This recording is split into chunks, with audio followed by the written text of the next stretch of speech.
Hello, everyone. Thank you for joining us for this marketplace room on expanded opportunities and leadership development in the health workforce.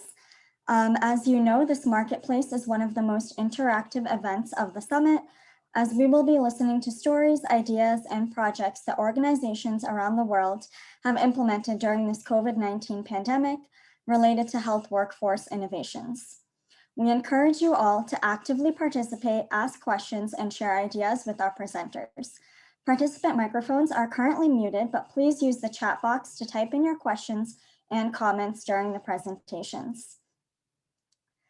Our speakers are Michael, Sharon, and Siamola from the Organization of African Youth Kenya, who will kick off this room's sessions, followed by Rachel Mbalu with AMREF. And last but not least, we will have Meladul Haq Ahmadzadi from Talim Systems. I will be sharing a bit more about our speakers before each session. So without further ado, I will hand it over to Sharon, Programs and Project Manager for the Organization of African Youth Kenya, to begin the session. Over to you.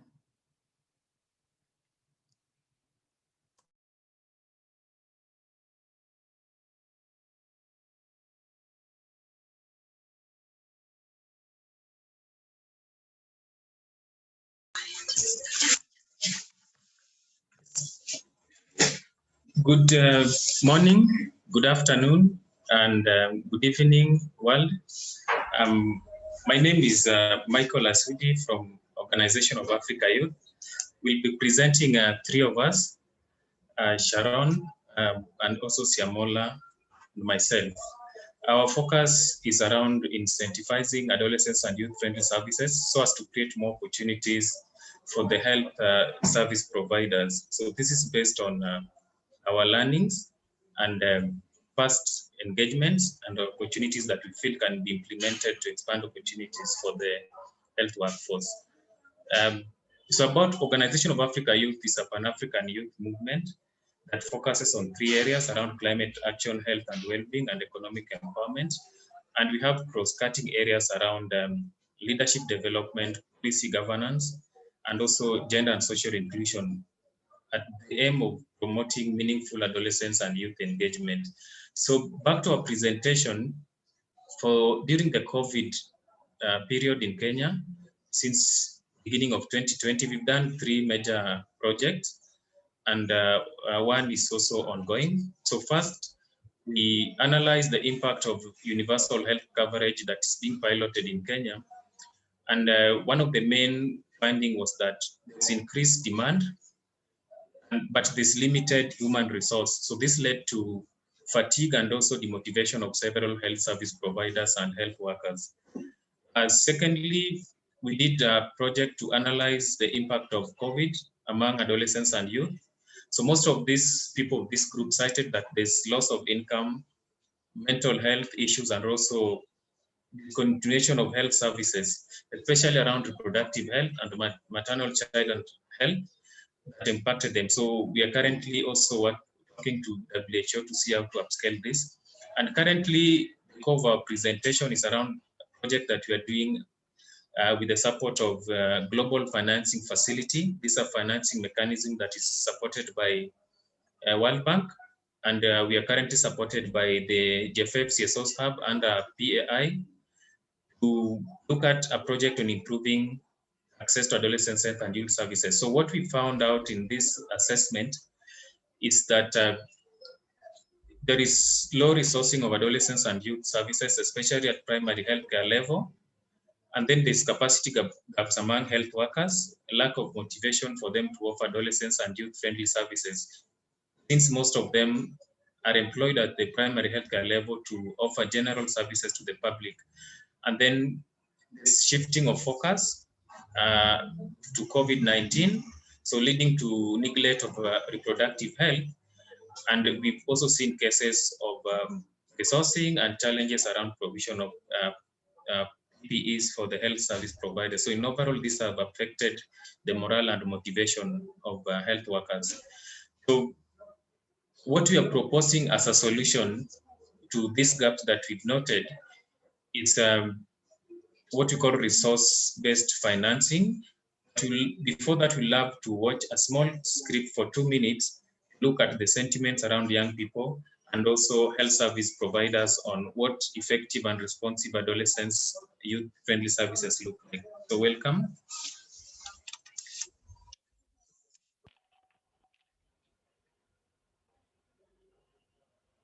Greetings from Organization of African Youth Kenya. My name is Sharon Musakali. This is Alex Mwangi from MSF Dandora Youth Friendly Center. My name is Margaret Akini. My name is Rashid Salim. Currently I'm intern at Machakos Level 5. I'm also the chairperson for Kenya Student and Novice Nurses. To me, youth-friendly services means access to tailor-made information and services to adolescents and young people. That is on mental health, sexual reproductive health, sexual and gender-based violence, menstrual hygiene, all partaken with confidentiality and non-judgmental approaches. The expectation of walking into a facility would be to be given equitable, appropriate, and accessible services that are in line with my needs. Youth-friendly service center is a facility where it's unable to provide services without judging the young people that come for the services. We understand that the youths actually are at the prime in terms of reproductive age.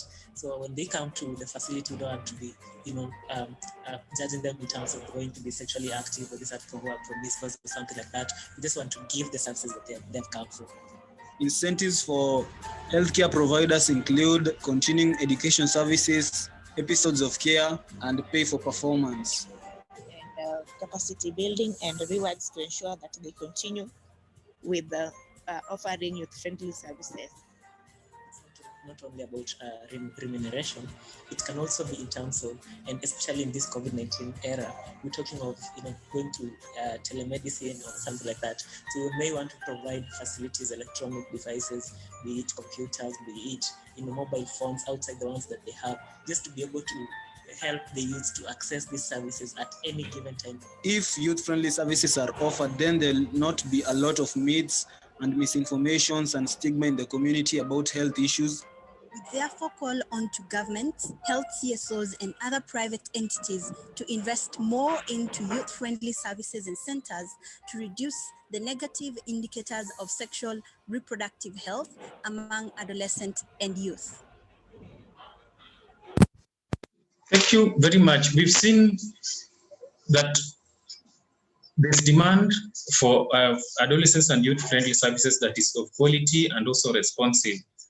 So our evidence in the assessment shows that the health workforce play a big role in the provision of these services. So there's need to offer incentives, opportunities for them. And the idea we are proposing is a results-based financing mechanism within the global financing facility mechanism be implemented at global and also at national level. So from WHO, results-based financing means it's a cash or non-cash form of motivation that is delivered to health service providers, but it is conditional based on measurable actions. So what we are proposing is that if you can develop a model that offers incentives to health service providers, but has attachment to it on what performance measurement looks like. So what we propose in this RBF to offer adolescents and youth-friendly services with an aim of increasing demand and also quality service provision, one that is owned by the health service providers and decision makers, and it has independent monitoring mechanism that has a role where adolescents and youth advocates play a role in it. But at the same time, the community health volunteers or workers supporting demand generation and also measurement of the performance. So from the survey that we've carried, for example, we realize that there's very low staff motivation, especially at the primary healthcare level. And in Nairobi, we can see that only 67% of them have received training on adolescents and youth reproductive health services. But in Kisumu, for example, there's no tools for them to assess on the quality of these services. At the same time, Nairobi, only around 33% of them carry out self-assessment. Then they really want a rewarding mechanism, which they feel that currently is not in place. Around only 33% of them feel so, and in Kisumu County, we don't have any reward mechanism for them to offer adolescents and youth-friendly services beyond their employment. So my colleague Sharon will share some of the opportunities that we feel, if provided, can lead to better provision for adolescents and youth-friendly services and offer opportunity for the health workforce.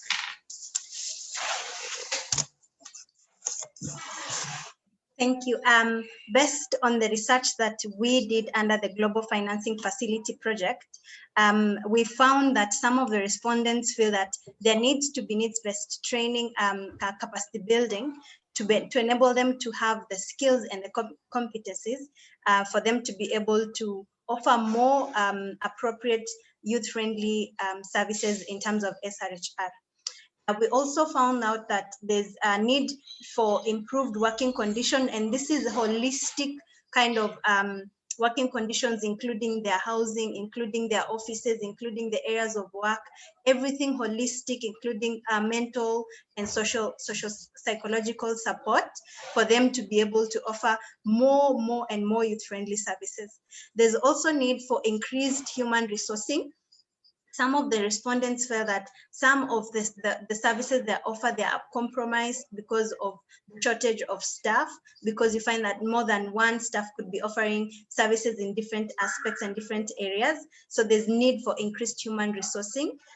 There's also need for performance-based benefits, rewards, and recognition in line to the work that the service providers are doing in terms of offering services, so that they can also feel motivated and encouraged to continue offering the services. There's also a need for increased exchange programs and dialogue platforms. One of the respondents in Nairobi actually mentioned that there used to be dialogues, but before COVID and the rule on restrictions of meetings, that engagement was reduced. So there's a need to revive that and to encourage more exchange programs in-house and even outside the country and even within the country as well. There's also need for to develop and review youth-friendly AYFS job descriptions, so that the service providers that are offering these job descriptions know exactly how and how to present the youth-friendly services.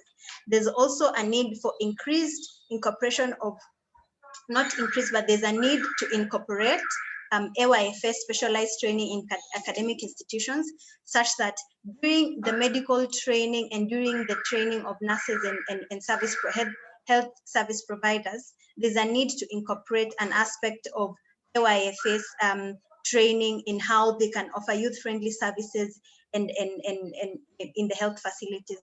There's also a need to develop open source AYFS for the youth-friendly in the youth-friendly centers. And also there's a need for increased resourcing to be able to encourage and support these youth, the healthcare providers in the institutions to offer more youth-friendly services. My colleague Simwa, we were three presenting, so my colleague Simwa will close us off with a short closing remarks.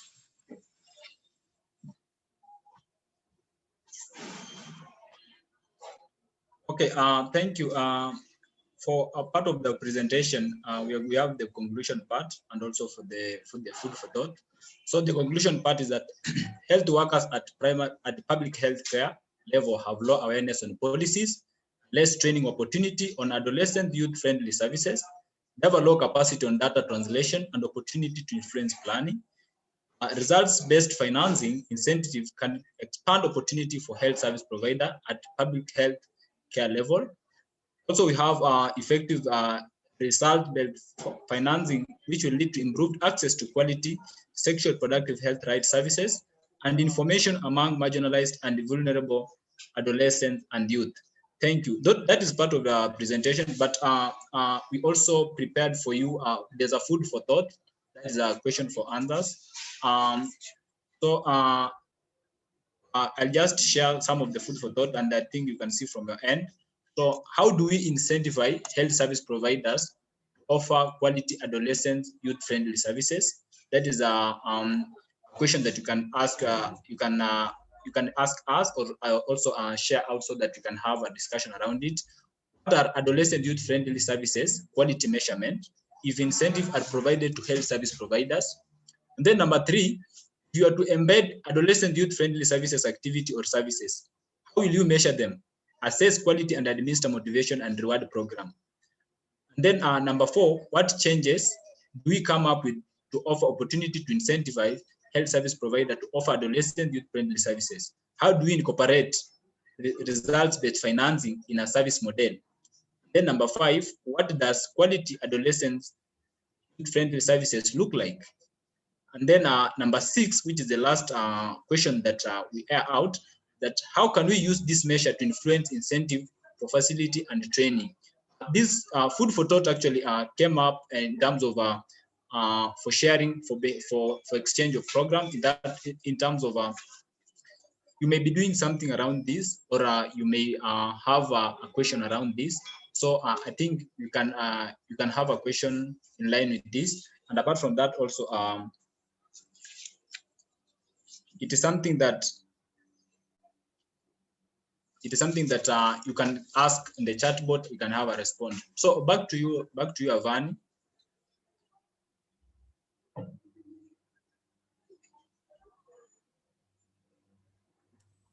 Thank you for that, Simola. Before we go to the next presentation, maybe one of the presenters from the first session, Michael, Sharon, or Simola, can answer one of the questions the participants had in the chat box, since we still have a few more minutes. Pina Jabari in the chat box says, I love all the work that you're doing and the comprehensive approach between the healthcare and the youth. I'm wondering if you can speak to the work you're doing at the community level to address norms and stigmas that might underpin your ability to be successful. If Michael, Sharon, or Simola would like to answer that question, please feel free. We have a few more minutes. Otherwise, we can move on to presentation number 2.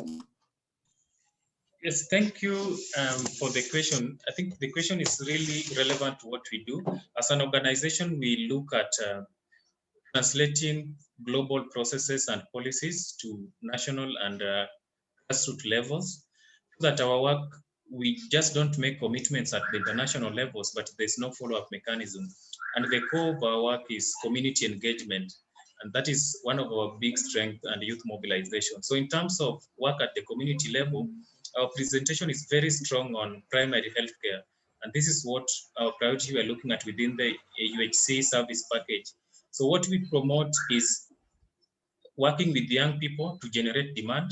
And at the same time, we are really pushing for voices of the health workforce within the primary healthcare level. And then at the same time, we are looking at working with young people to monitor the quality of the services. We are looking at integrated approach where we have community health workers, the health service provider at the primary healthcare level, and the youth advocates to support in demand creation, at the same time monitoring the quality of these services. And then finally, engaging in the policy processes at the global and also at the national level. Thank you.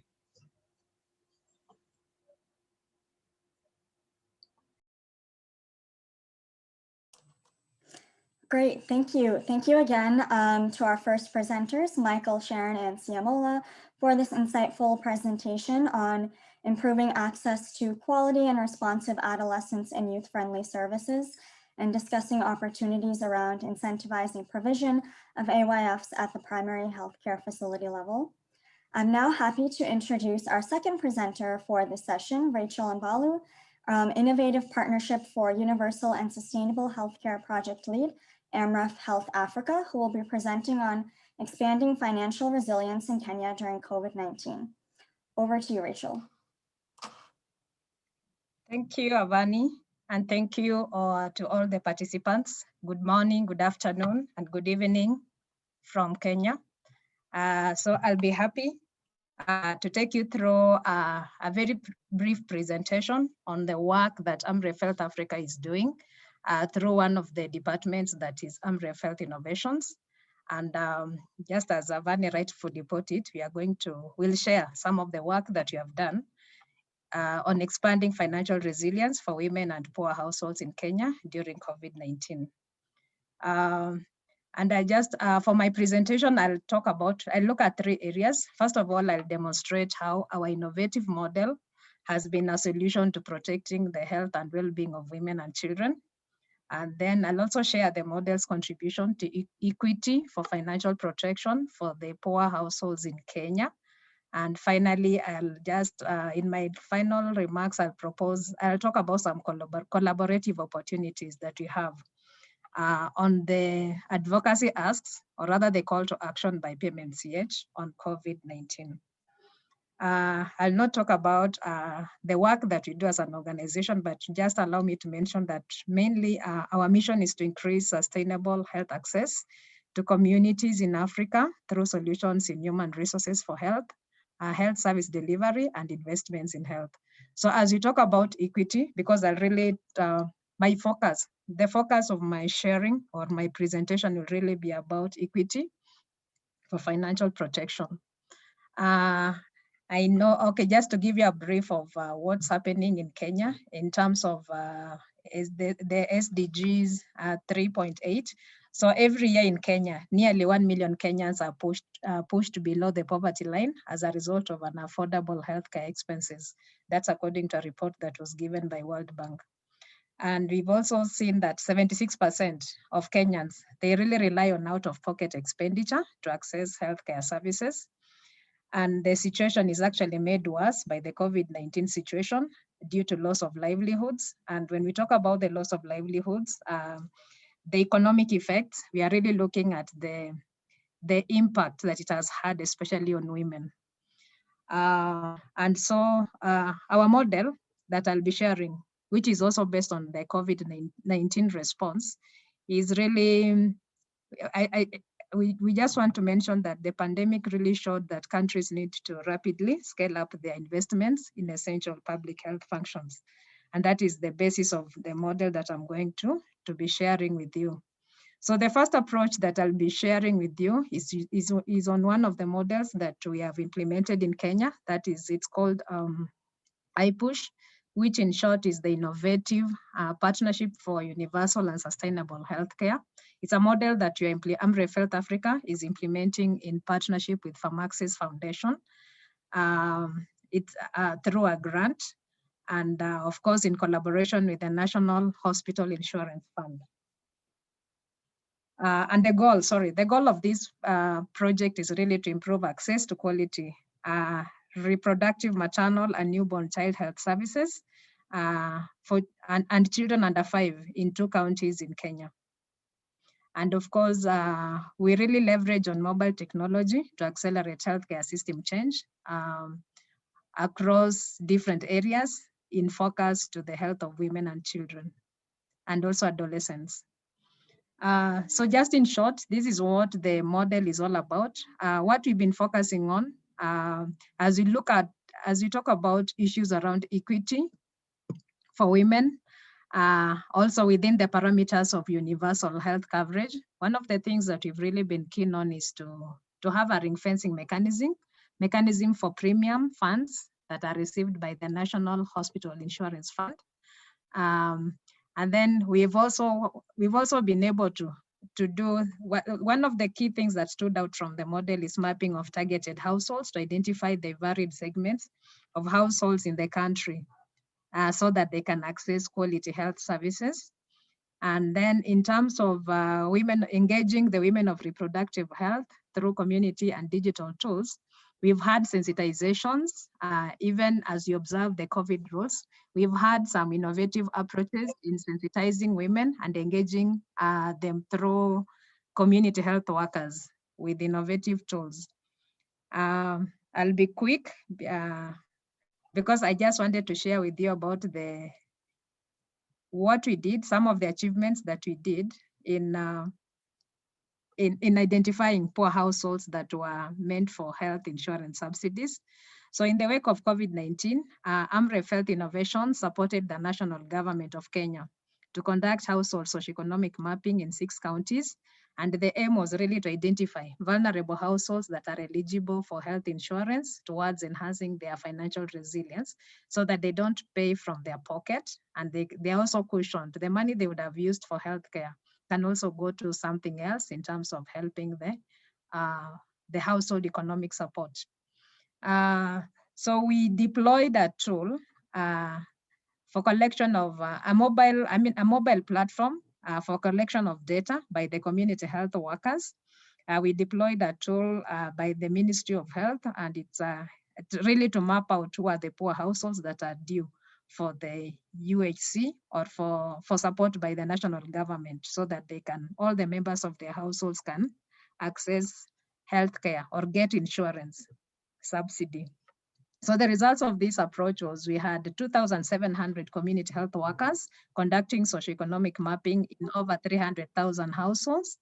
And then we had more than 1,000 indigent poor households in the 6 counties that were scientifically identified using the Mjali. And details were shared with counties for onward sharing with NHIF for the Government of Kenya UHC sponsored scheme. And then in total, some of the spillovers were that 24,000 poor households were enrolled on the agricultural farm input scheme in one of the counties in Kenya.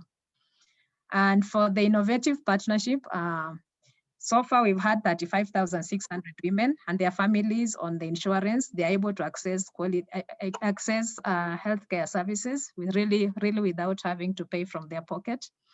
And of course, this is together with the monitoring. As we talk about prevention, issues around COVID-19, response and recovery initiatives, we already have 94,000 people on track that we monitor using the innovative approaches while still observing the protocols and the guidelines around COVID.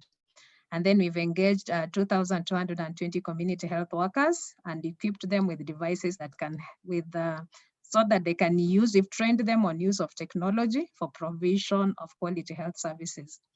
And as we do this demand, we also ensure that we've had 75 of the clinics enrolled on our quality improvement program to ensure that the different aspects of the needs of women, children and adolescents during this period are taken care of. So quickly, some of the lessons learned is that poverty mapping tools may increase accuracy if data on asset ownership and food security is collected along the financial data. And then there's such an emphasis on the resourcefulness of the community health workers. So well-trained community health workers have the ability to deploy basic poverty mapping tools at household level. And finally, the socioeconomic mapping data for households is an investment that informs multidimensional decision-making, where some of the counties are actually making use of this data the socioeconomic mapping data for the poor households to really come up with other schemes, strategies, and safety nets for the women, the affected women. Because of time, I'll not share the opportunities for advancing the call to action, because some of the areas that we are now doing are really in line with the 7 advocacy asks by PMNCH and core group in just in responding, or rather commitments to the call of action around COVID-19. Thank you, Avani. Over to you.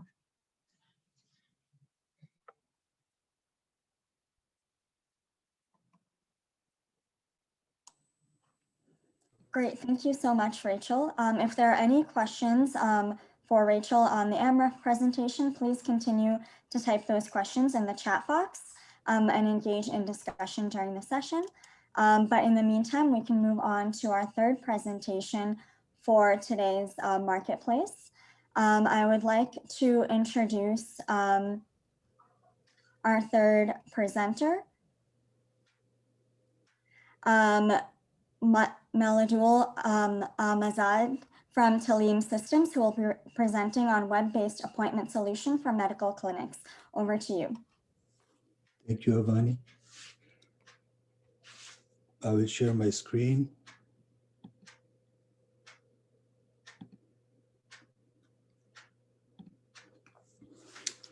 My name is Milad Ahmadzai, and I'm the CEO of Talim Systems.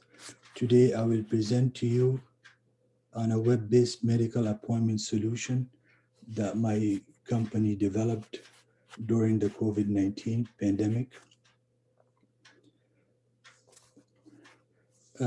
Before I go to slide 2, I just want to say that I have 10 years experience in the computer IT industry, and the health sector interested me when I was young, when I took a science course.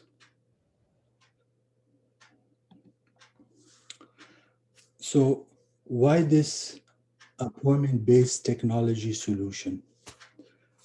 COVID-19 transmission is high, and transmissions can occur in offices like medical clinics from patients to patients. And this technology solution hopes to uh, help the patients in the medical clinics to for the patient to show up to the medical clinic on time and to not catch COVID-19 in the clinic. And this moves me to my third point. PAC clinics help transmission spread faster. And so with this solution, even though it's not tested, it's still at a prototype stage. I will walk you through the demonstration in third slide. But we think during this time, we can do something to help the clinics and the patients. Fourth point, sick patients use mobile phone to scan QR code. Where I'm based in Canada, majority of people, when they go to clinic, they have mobile phone. They call the clinic with the phone, and so the technology we are using is QR code. That's one. HTML design, that's two. And so the QR code, HTML design, both of these technologies make this solution work, the appointment-based solution work. And Talim Systems will provide training on this solution to clinics. Just in my area, there are more than 20 medical centers, and we see this solution can make a difference. And third slide, this is how the solution looks. You can see the QR code here, and the red means the patient is not is waiting to be seen. Yellow, it's in the middle, about to be seen. In green, they can see the doctor. So it tells them on the mobile phone that they can, it is their turn to show up to the appointment. In the fourth slide, technology is advancing, and medical clinics, like I mentioned before, and the past presenters, they also talked about technology, mobile phones. So medical clinics will benefit greatly with this solution. But I just want to also say that this solution, it can be used for any appointment-based services, not just health service. But today's topic is health, so we are just focusing on that. And manage walk-in appointments more smoothly. How the solution works is that it is, we provide the training to the IT staff at the clinic, and the clinic, they help the patients, and the clinic updates the website, and that's delivered to the patient on the phone. And wait times for patients will be a lot better. And finally, feasible for the clinics.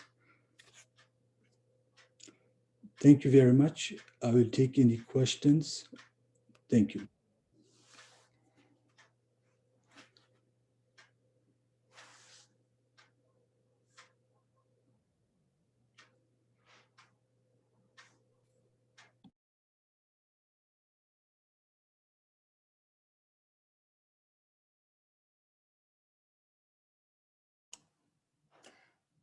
Great, thank you, Milad, for that presentation on a web-based appointment solution for medical clinics.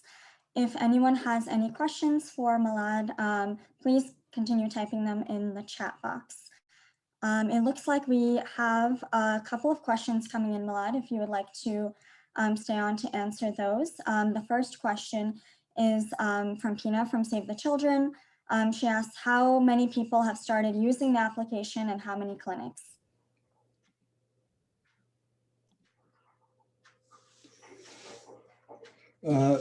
Right now, because it is at prototype stage, we are looking for medical clinics to use the solution. We are in contact with some medical clinics and we are looking at the clinics' problems and addressing those at the moment and researching it.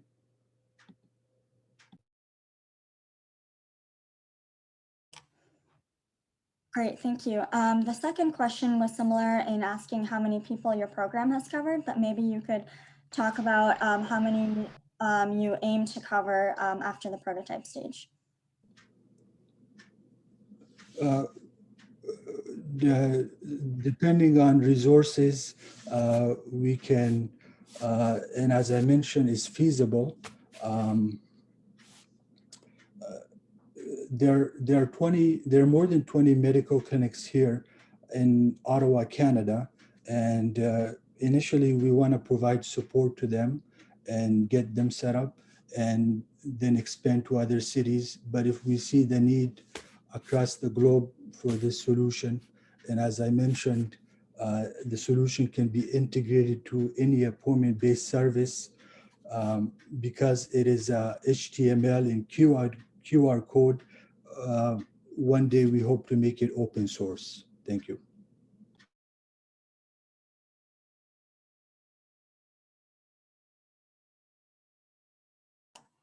Great, thank you, Milad. Sorry, I was muted. We had another question come in the chat box. This is for our first presenters. If Sharon and Michael can come back on. They're asking how many youths have benefited from your initiative?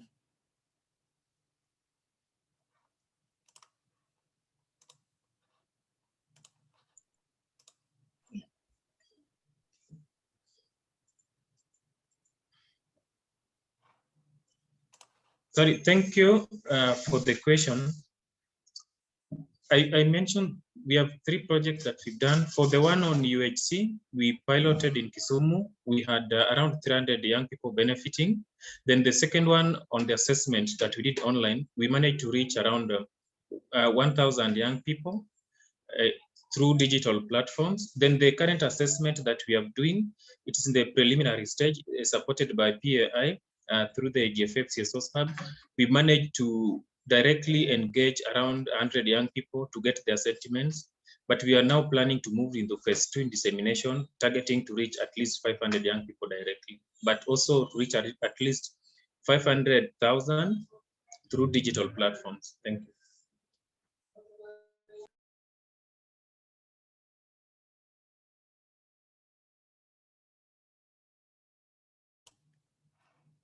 Great, thank you, Michael. Are there any other questions for our presenters before we close today's session? Please feel free to continue typing those in the chat box.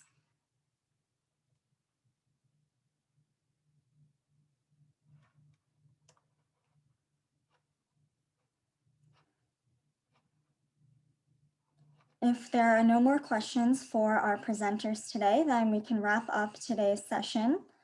I would like to thank all of our presenters again and all of our participants for today's rich and insightful discussions on expanding opportunities and leadership development in the health workforce.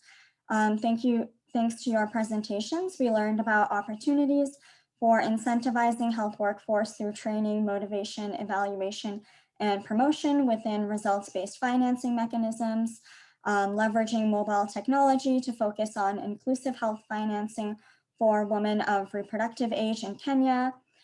We also learned about Talim Systems' new healthcare solution developed amid COVID-19.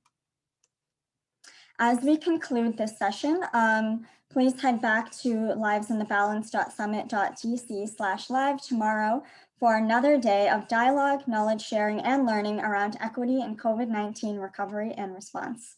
Thank you very much.